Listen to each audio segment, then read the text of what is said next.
जय हिंद दोस्तों, उम्मीद और आशा करता हूँ आप सभी लोग ठीक होंगे, मस्त होंगे, तंदुरुस्त होंगे। क्योंकि मैं आज का चैप्टर आपको बता दूँ, आज का चैप्टर है इंडियन कॉन्स्टिट्यूशन। क्या बच्चा?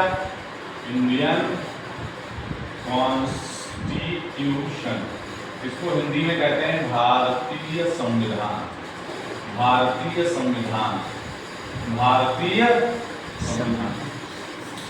सबसे पहले आपको समझना पड़ेगा कि संविधान का मतलब होता है संबंध विधान। संबंध विधान मतलब होता है कानून या नियम, कानून या नियम। और सम मतलब होता है बराबर, यानी अपने देश भारत की बात होगी, रहने वाले सभी लोगों के लिए कानून और जो नियम होंगे वह सभी के लिए इक्वल होंगे, सभी के लिए बराबर होंगे। चलिए दोस्तों, इसी के साथ अपनी बात को हम बिल्कुल प्रारंभ करेंगे। मौलिक बात नहीं पढ़ाएंगे आज, क्योंकि आज सबसे मोस्ट इम्पोर्टेंट चैप्टर रहेगा हमारा, जहाँ से हर एग्जाम में क्वेश्चन आते हैं। वो चाहे आपका एसएससी जीडी हो, चाहे आपका उत्तर प्रदेश एसआई हो, यूपी सब इंस्पेक्टर, चाहे वो आपका यूपीपी हो, चाहे वो आपका उत्तर प्रदेश फॉरेस्ट हो, और चाहे आपका वो रेलवे हो। और यूपीएसआई में तो भर के क्वेश्चन आते हैं, यूपीएसआई में भर के बच्चा क्वेश्चन आते हैं, तो इनको हम देखेंगे। और यूपीएसआई का चूंकि वैकेंसी आने वाली है और एसएससी चल रही है, तो एसएससी की सेंट्रल है, तो सेंट्रल जॉब में जो सेंट्रल जॉब होती है उसमें कॉन्स्टिट्यूशन का बहुत सारा भाग पूछा जाता है, और ये आपको मालूम होना चाहिए। चलिए, हमारी बात आपको समझ में आ रही है, मैं कोशिश करूंगा धीरे धीरे पूरा पढ़ाऊं।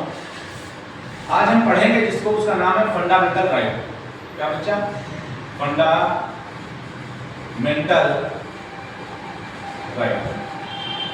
फंडामेंटल राइट, मौलिक अधिकार। मौलिक अधिकार, हमारे कुछ फंडामेंटल राइट हमको संविधान ने दिए हुए, अधिकार की बात हम करेंगे। बच्चा, ये जो मौलिक अधिकार है ये भारतीय संविधान में यूनाइटेड स्टेट ऑफ अमेरिका से दिया गया, पार्ट 3 में यानी भाग 3 में है। और जो आर्टिकल है, अनुच्छेद जो हम बात करेंगे वो 12 से लेकर के और बच्चा 35 तक के अनुच्छेद में है। यानी भारतीय संविधान में जब हम फंडामेंटल राइट पे चलेंगे तो हमको सबसे पहले किस देश से लिया गया? यूनाइटेड स्टेट ऑफ अमेरिका से। दूसरी बात किस भाग में है? तो भाग 3 में है। और तीसरी बात, अनुच्छेद कहां से कहां तक है? तो 12 से लेकर के 35 तक अनुच्छेद। हम ये कोशिश करेंगे कि आपको 14 से लेकर के मेन जितने भी हैं और 32 तक आपको खत्म करवा दें आज ही क्लास में। क्योंकि हो सकता है कई पार्ट्स में आए, 2 पार्ट्स में हो सकता है, 3 पार्ट्स में हो सकता है, क्योंकि वीडियो लंबी नहीं होगी। कोशिश करूंगा कि आपका 7-7 मिनट की वीडियो हो, और 2-3 वीडियोज में मैं आपको प्रोवाइड करूँगा।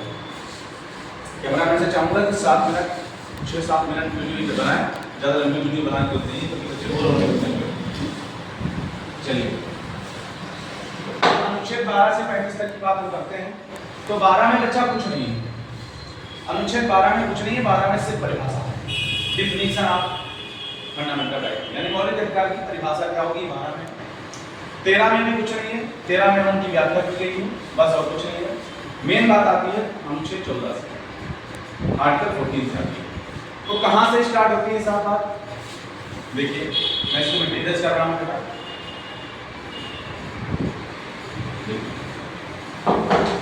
हमारे जो फंडामेंटल राइट हैं, मौलिक अधिकार हैं, वह इस टाइम में 6, पहले होते थे 7। भारतीय संविधान में मौलिक अधिकारों की संख्या पहले 7 थी, अब बची है 6। छठे नंबर पे था संपत्ति, 7वें पे था संपत्ति का अधिकार। संपत्ति का अधिकार जो अब नहीं है बच्चा। क्यों नहीं है? क्योंकि 42 अमेंडमेंट एक्ट यानी संविधान संशोधन के द्वारा 1976 में इसे हटा दिया गया, और इसे मौलिक अधिकार न मान करके बेटा संपत्ति का अधिकार, कानूनी अधिकार माना गया। क्या माना गया? कानूनी अधिकार में बन गया, कानूनी अधिकार बन गया इस टाइम। तो ये बात समझ लीजिए, मौलिक अधिकार कितने हैं? अभी 6, पहले कितने थे? 7। कौन सा नहीं है? संपत्ति का अधिकार। कब हटा? 1976 में। किस संशोधन में? 1976 में 42वें संविधान संशोधन के द्वारा हट गया ये जो ये अधिकार। कैसा अधिकार बन गया है? कानूनी अधिकार। मैं आशा करता हूं आपको इतनी बात समझ में आ गई होगी। पहला, दूसरा, तीसरा, चौथा, पांचवा और छठा, ये 6 की बात कर लेते हैं। सबसे पहले की बात हम करेंगे वो आएगा समता और समानता का, राइट टू इक्वलिटी, समता या समानता का अधिकार, समानता का अधिकार। क्या बच्चा? समता व समानता का अधिकार, राइट टू इक्वलिटी, सभी को बराबर बराबर का अधिकार होगा।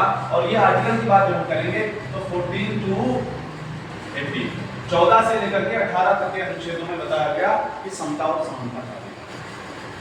वीडियो पॉज कर लीजिएगा या दोबारा देख लीजिएगा। काम की वीडियो है, आपका फंडामेंटल राइट से क्वेश्चन